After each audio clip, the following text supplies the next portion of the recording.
On this week's episode of Motivational Minutes, the Today Show's Justin Sylvester shares why being humble is the key to career longevity. It is what it is. I always say though, like you can't ever I don't ever look at that way. I never look at it in the sense that like this could all be gone tomorrow.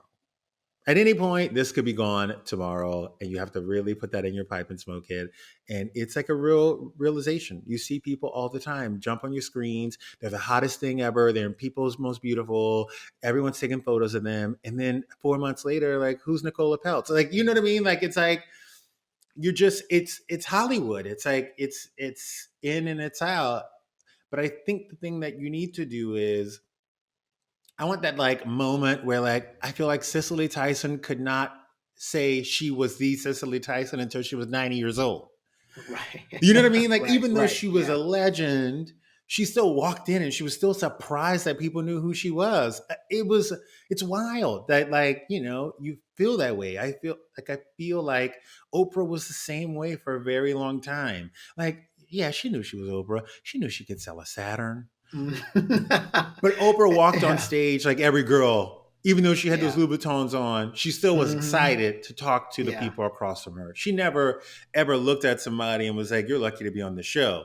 yeah, She yeah. always was like, "I'm lucky to have you. Let's make this thing happen."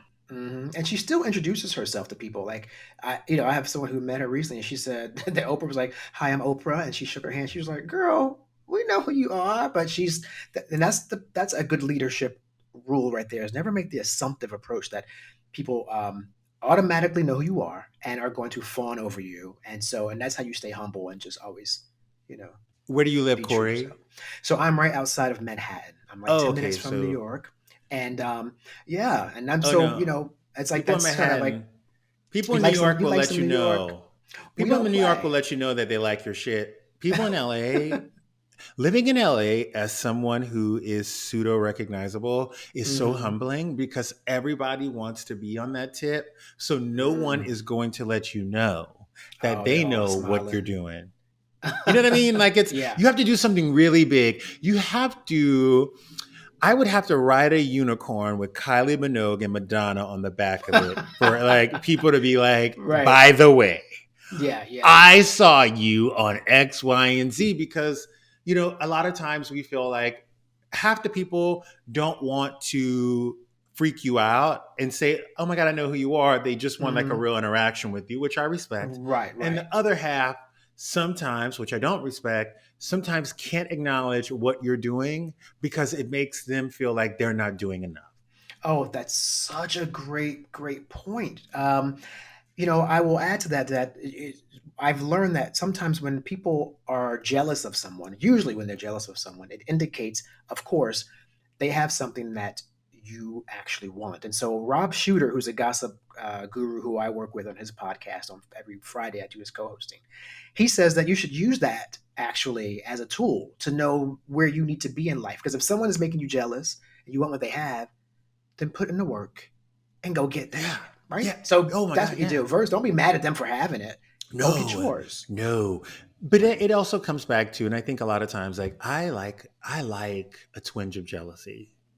Like Scott Evans, I am like he was one of my closest friends, and there is a twinge of jealousy that he, does the things that he does, that he's as successful as he is, that he's that handsome, that his body looks that way. There is this twinge of jealousy that I'm happy I have because it makes me work harder.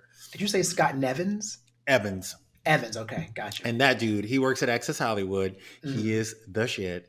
And he a lot of times he got to talk me off the ledge. Okay, he got Right. to talk me off the ledge. Like I'm about to go off. He got to talk me off the damn ledge. Um, but what it does is not the jealousy either ignites our own fire or it ignites the insecurity Mm. that we're not enough or we're Yeah. not doing. And I learned this too in the gay community, and I used to get on my friends' ass about this because you would meet a guy. Let's say you would meet a guy, and you would go and talk to their best friend, and you would say, "Oh my God, I met your friend Dale. He's kind of cute. Like he seems cool." And the first thing the gays would say is, "Ooh, she a mess." And I'm Oh, I like, saw her at da da da "Oh da yeah." da. I'm Yeah. like, "Wait, that's your best friend though." Like, no, no, no, no, no, no, no, no. And then I caught it started catching on. It was like almost like this disease that was happening, this like epidemic. And I caught my friend doing it to another friend. And I was like, Hmm. hold on. First, back it up. This is our best friend that you were talking about, even though you're joking. Like enough people Right. are doing that to one like to us behind our backs. The last people we should be doing it to is one another. Subscribe today for more inspiration on the go.